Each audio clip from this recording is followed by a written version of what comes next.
BJP ने कहा Britain में भारतीय उच्चायोग से तिरंगा उतारना शर्मनाक। नमस्कार, मैं हूं आपके साथ सोनल और आप देख रहे हैं MNS न्यूज नेटवर्क। तो आइए खबर जानते हैं विस्तार से।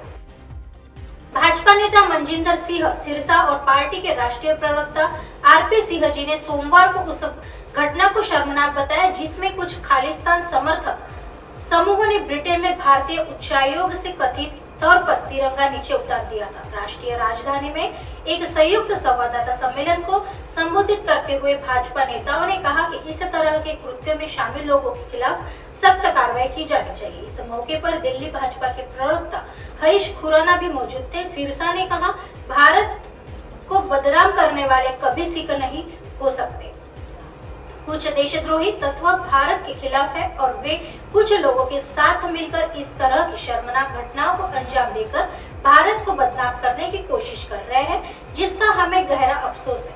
उन्होंने पूरे सिख समुदाय और खासकर विदेशों में रह रहे सिखों से अपील करते हुए कहा कि ऐसे देशद्रोही तत्वों की पहचान कर उन्हें सबक सिखाने की जरूरत है। सिरसा ने कहा, जब अफगानिस्तान में सिखों की जान को खतरा था तो शक्तिशाली देश भी उनकी मदद करने में नाकाम रहे, लेकिन प्रधानमंत्री नरेंद्र मोदी जी के प्रयासों से सभी को सुरक्षित बचा लिया गया। उन्होंने कहा कि कुछ लोग ऐसी हरकतें कर सिख समुदाय को बदनाम करने की कोशिश कर रहे हैं, लेकिन उन्हें नहीं पता कि कोई सिख कभी किसी के धर्म के खिलाफ काम नहीं कर सकता। उन्होंने कहा कि आज सिखों की पूरी दुनिया में मसीहा के रूप में देखा जाता है। सिरसा ने कहा कि मोदी ने सिखों के लिए जो कुछ भी किया है वह पिछले 75 वर्षों में भारतीय राजनीति के इतिहास में नहीं हुआ है और सिख विरोधी और भारत विरोधी तत्व इसे बर्दाश्त नहीं कर रहे हैं। प्रेस कॉन्फ्रेंस के दौरान RP सिंह ने कहा, कुछ लोगों को ISI प्रायोजित करती है जो भारत विरोधी गतिविधियों को फंडिंग भी करती है। ये लोग पूरे सिख समुदाय को बदनाम कर रहे हैं, लेकिन वे लांस नायक, करम सिंह नायक, सूबेदार राणा सिंह, जनरल अरोड़ा जैसे शहीदों के नाम भूल जाते हैं। कोई सिख खुद को तिरंगे से अलग नहीं कर सकता।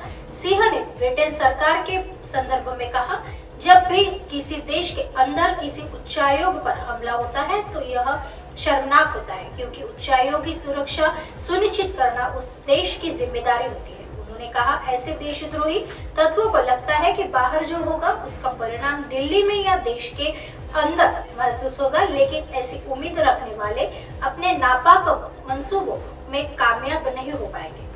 आइए बढ़ते हैं अगली खबर की तरफ। PM मोदी मंगलवार को करेंगे सांसदों के साथ बैठक।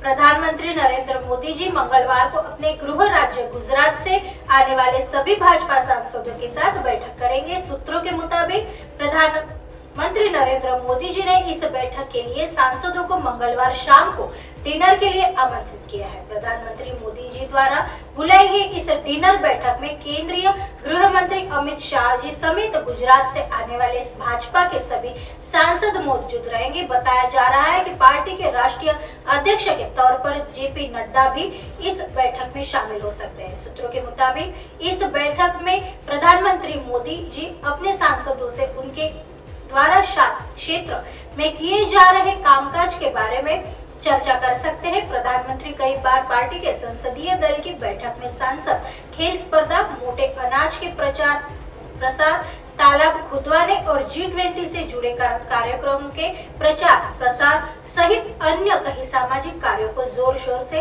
करने का आह्वान पार्टी सांसदों से करते रहे हैं। माना जा रहा है इस डिनर बैठक के दौरान प्रधानमंत्री इन कार्यों से जुड़े फीडबैक भी सांसदों से ले सकते हैं। केंद्र सरकार और राज्य सरकार द्वारा चलाई जा रही विभिन्न योजनाओं का कितना फायदा लोगों तक पहुंच पा रहा है और इसका कितना प्रचार और प्रसार हो रहा है, इसे लेकर भी PM मोदी बैठक में चर्चा कर सकते हैं। प्रधानमंत्री मोदी जी आमतौर पर संसद सत्र के दौरान विभिन्न राज्यों के सांसदों से अलग अलग मुलाकात करते रहते हैं, लेकिन गुजरात के सांसदों के साथ उनकी बैठक को 2024 में होने वाले लोकसभा चुनाव की तैयारी के मद्देनजर काफी महत्वपूर्ण माना जा रहा है। आइए बढ़ते हैं अगली खबर की तरफ। CM हेमंत बिस्वा शर्मा का दावा, कहा आसाम में 2026 तक खत्म हो जाएंगे बाल विवाह।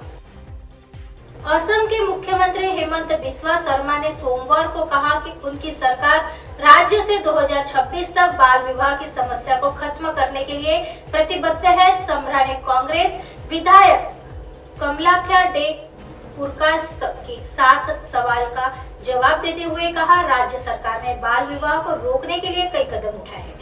उन्होंने कहा, असम में 2026 तक बाल विवाह को रोका जाना चाहिए। इसे खत्म करने के लिए हमारी सरकार आने वाले दिनों में निर्णायक कदम उठाएगी। मुख्यमंत्री ने आगे कहा कि बाल विवाह के प्रत्येक मामले का विरोध करने के लिए राज्य सरकार ने इस बजट में बाल विवाह खिलाफ मिशन चलाने के लिए 200 करोड़ रुपए निर्धारित किए हैं।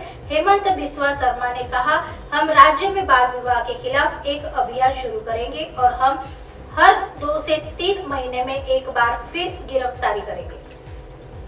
एक हेल्पलाइन स्थापित की जाएगी। अब तक 900 मामलों में चार्जशीट दी गई और पुलिस ने कानून का पालन किया। उन्होंने कहा कि उनकी सरकार ने बाल विवाह के खिलाफ जागरूकता फैलाने के लिए कदम उठाए हैं। शर्मा ने कहा, हमारी सरकार छात्रवृत्ति, मुफ्त स्कूली परीक्षा और मुफ्त चावल कार्यक्रम की पेशकश कर पीड़ितों के पुनर्वास की दिशा में प्रयास करेगी।